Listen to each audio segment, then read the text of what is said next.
Welcome to another episode of Back to Life, Stories of Resilience. I'm your host, Danny Bader, best-selling author, entrepreneur, and a strong source of support for you as you travel this wonderful journey called life. We bring you powerful perspectives from people of all walks of life that have overcome challenges and traveled their own path of resilience to come out the other side and create lives of happiness and fulfillment. You're sure to be inspired and get some great takeaways that you can begin to apply in your life to create more happiness and more fulfillment, because that's what you're here for, right? Hi, everybody, and welcome to another episode of our podcast, Back to Life. I am your host, Danny Bader, and today's episode is going to be a little different. You know, on most of the episodes, we have a guest that has been through some experiences in life, some challenges, and I have a great conversation with them typically where they will share their story and provide some insight and some inspiration for you. Because the whole intention is to make sure that we come back to life every day and we don't just live, we don't just go through the motions, but rather we engage in life so that we're fully alive in all those areas of our life. So today's going to be a little different. I'm going to have a guest on in a few moments, but I just thought I'd take a few minutes to talk to you about what Jackrabbit is, because an awful lot of times, you know, I write about it, I speak about it, I weave it into my corporate trainings and my keynotes, and people will say, what is Jackrabbit? Especially if I'm on the street and I'm wearing some Jackrabbit gear, and they'll just say, what is Jackrabbit? And I had to kind of boil that down.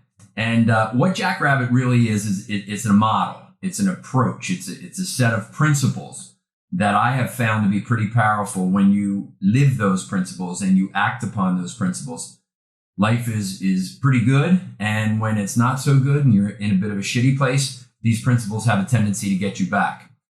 So somebody once said to me, okay, well, that's interesting. Did you major in college in designing models or whatever? Why did you do this? And that's a normal question. So I think people learn out of one of two ways. They are curious or they're forced to.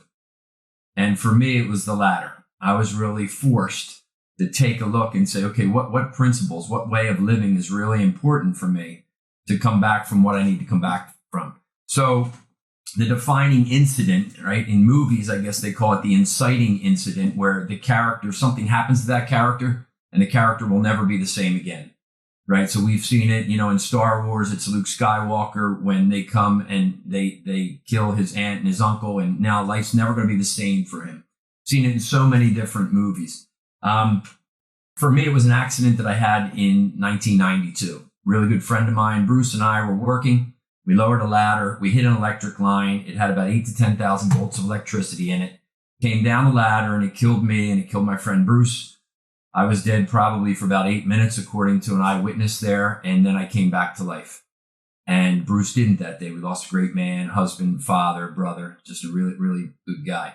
So I then, when I got out of the hospital after 10 days, I had to kind of figure out how to go from just living and being on this slippery slope of self-destruction, because that's where I was headed, with a lot of guilt and a lot of blame and a lot of despair. And, you know, life's over and it's never going to be the same. I don't deserve to be happy.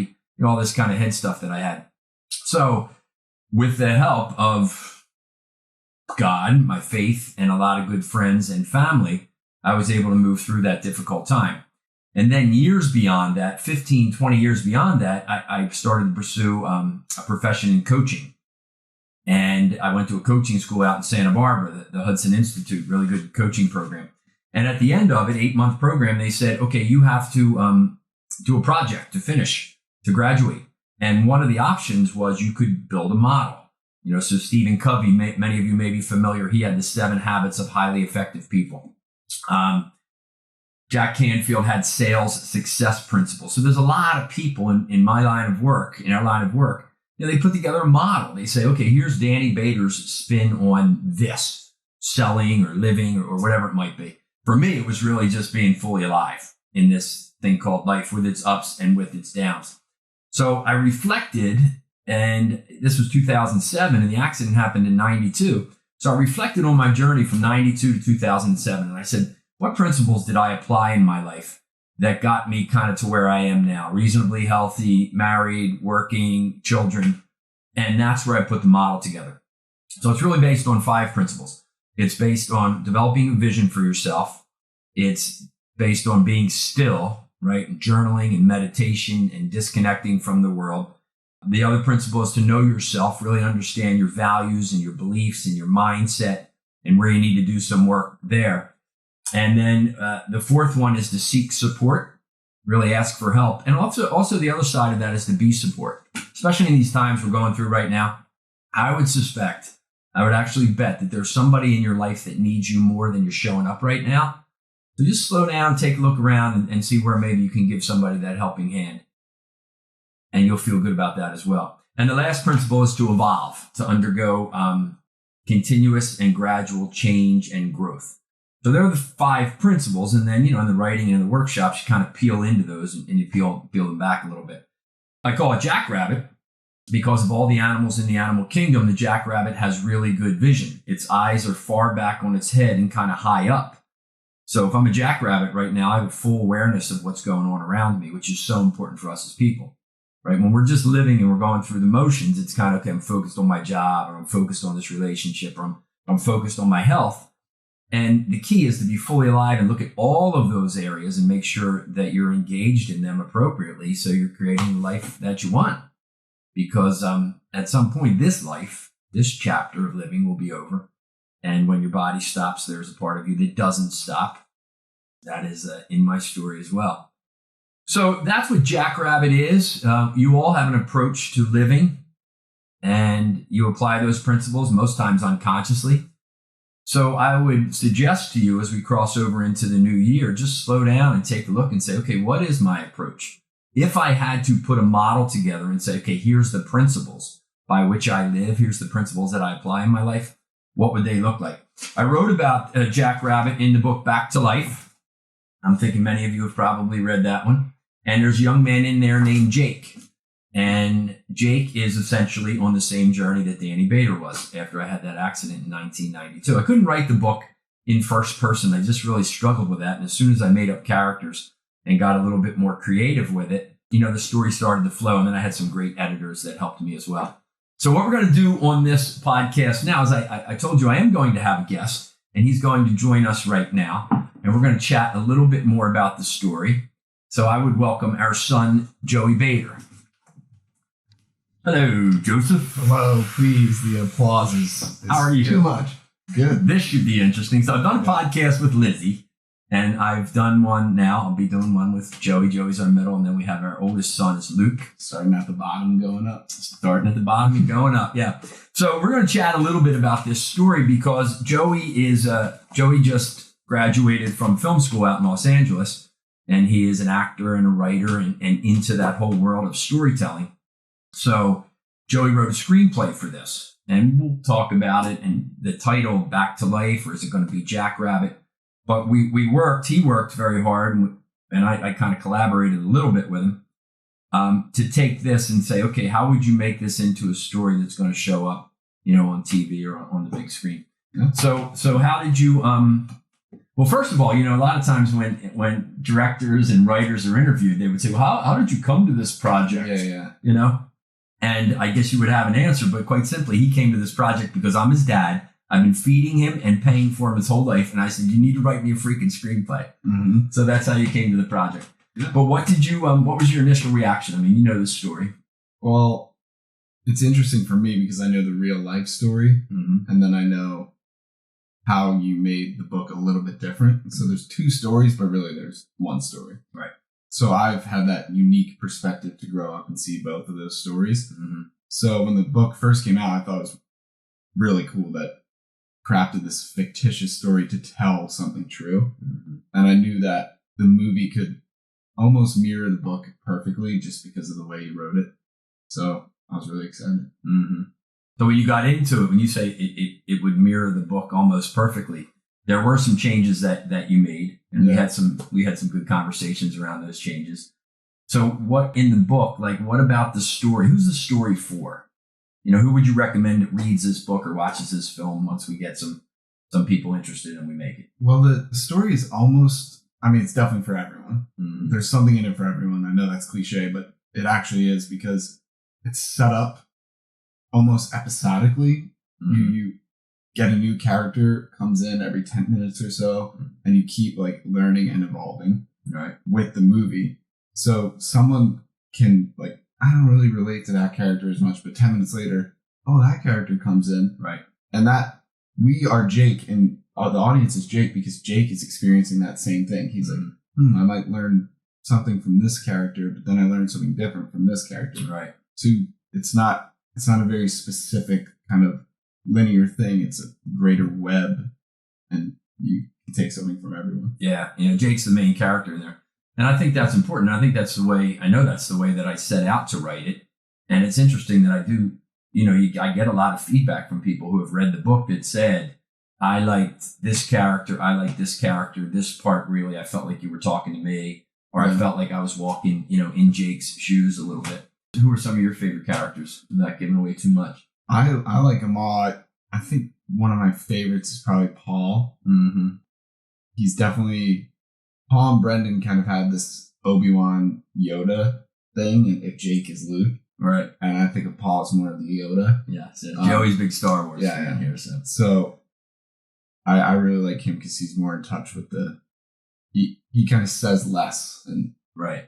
And Brendan's more of like action, which I love too, but Paul's cool. He's a little more zen, a little more spiritual. Paul is a little more zen. But he's got some quirkiness to him too. He does, yeah. I know we talked about, you gave him that, he's an American, older guy, but you gave him kind of that British bent. Mannerisms, yeah. Yes. Very, very eloquent and articulate. Yeah, and some good one-liners. So what would you say is the one principle, the one lesson that Paul helped Jake learn in Jake's journey as he kind of went from, a place of self-destruction to one of resilience that says, okay, I can't throw in the cards here. I got to press on and run the race. Well, which is a quote from St. Paul in the Bible, right? So the correlation is, life imitates art. Yeah. One thing I'll say, which I don't think is really giving away too much about the movie, is that different from the book, I came up with an idea that Jake learns and develops Jackrabbit from different people. So each person is like a different principle that he learns. Right. And Paul was evolved because he finds Jake at his lowest point, and he's there all the way till Jake really gets better. Yeah. So I think Paul is that steady, and it goes with Yoda saying the forces and everything around us is steady growth. And kind of learning that way. So yeah. Any other characters you like in there? Noah, of course. Mm-hmm. Noah is a young orphan who's battling some disease. And well, now in the book, he's not an orphan, so some people are going, wait. Well, so we just kind of gave away a little twist there. We had to develop some more deeper subplots for the movie.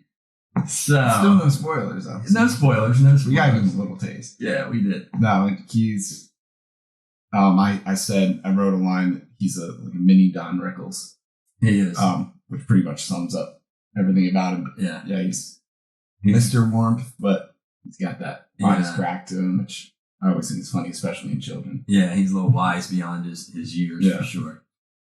Yeah, I think it would be a good flick, right? In terms of cinematography and where it's shot. Oh, yeah. It's going to be shot, hopefully, in Utah, Outer Banks, Cape May, New Jersey. Cape May, outside Philly. So, yeah. Definitely some cool locations. Yeah. And one of the things we always joked about is, Jake, me, when I had that accent, I was 28.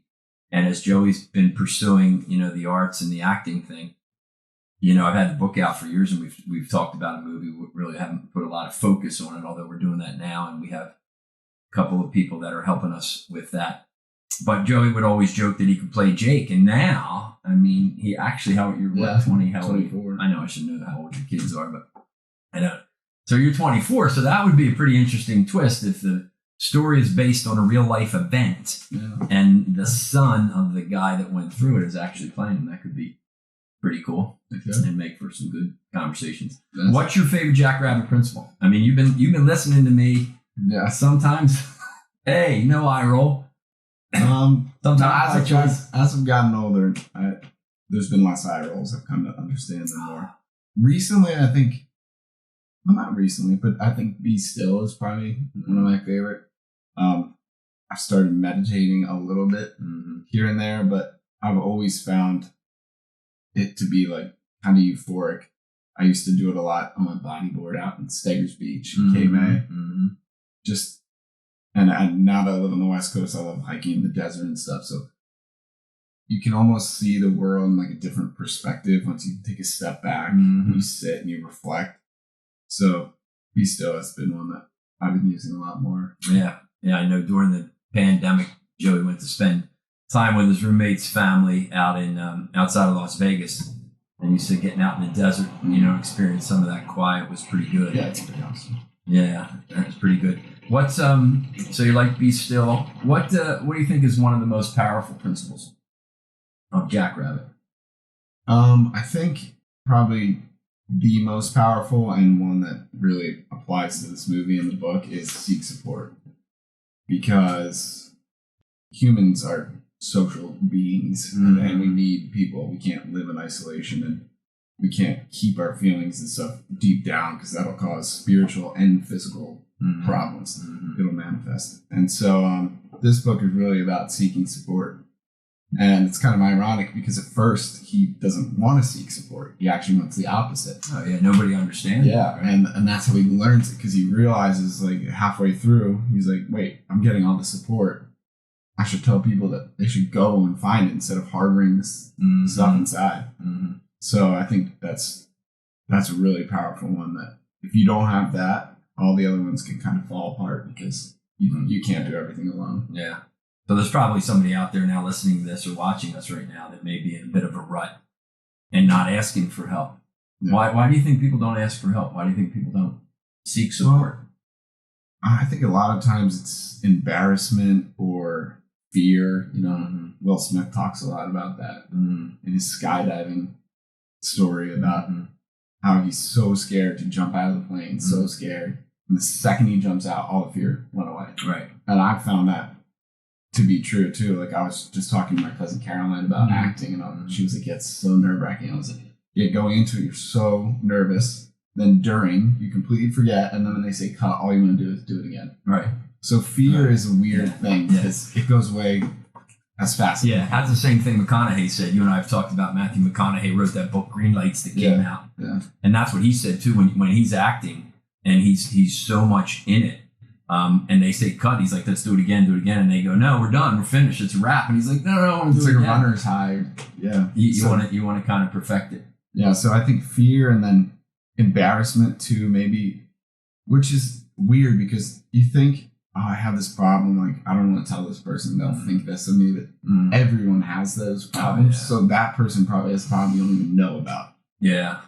You hear that, everybody out there? Everybody's got problems and challenges and crap that we need to deal with. It's just part of the human journey. Everybody. So don't put any labels on yourself. Don't judge yourself. Well, I think even with the younger people now and some older people with Facebook and stuff like that, you think someone's life is something and that they're perfect and they have no problems because what they put out on social media. Yeah. But every single person does. Yeah. If you have $1 billion, you still do. Yeah.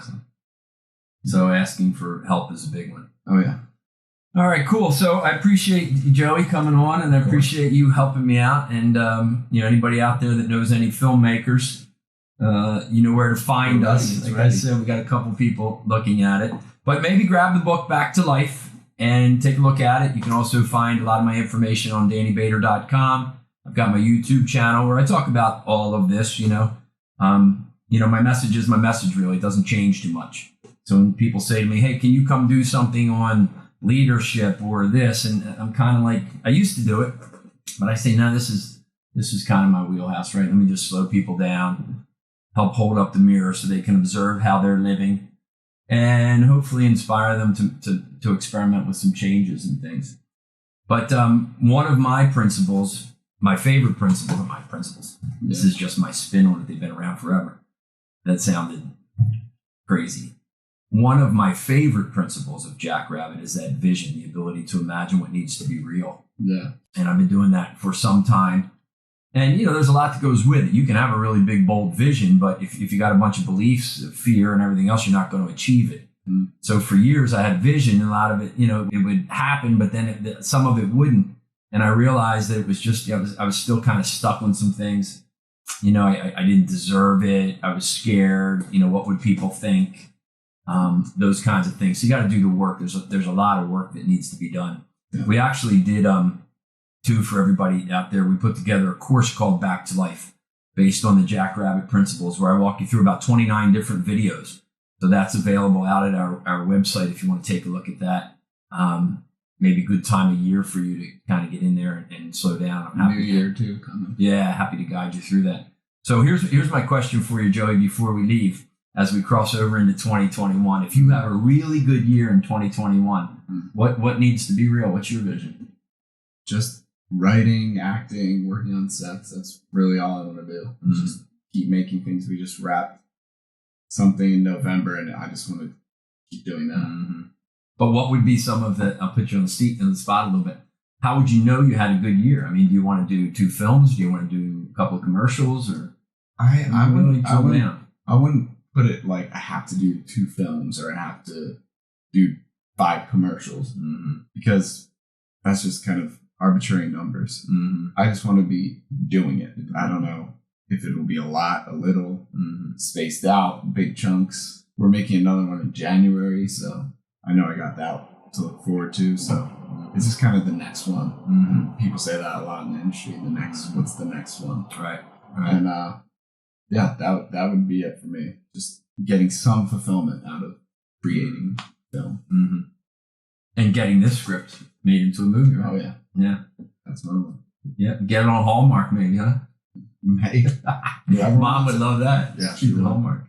So, Joey, I appreciate you, and I admire and acknowledge what you're up to and going for it.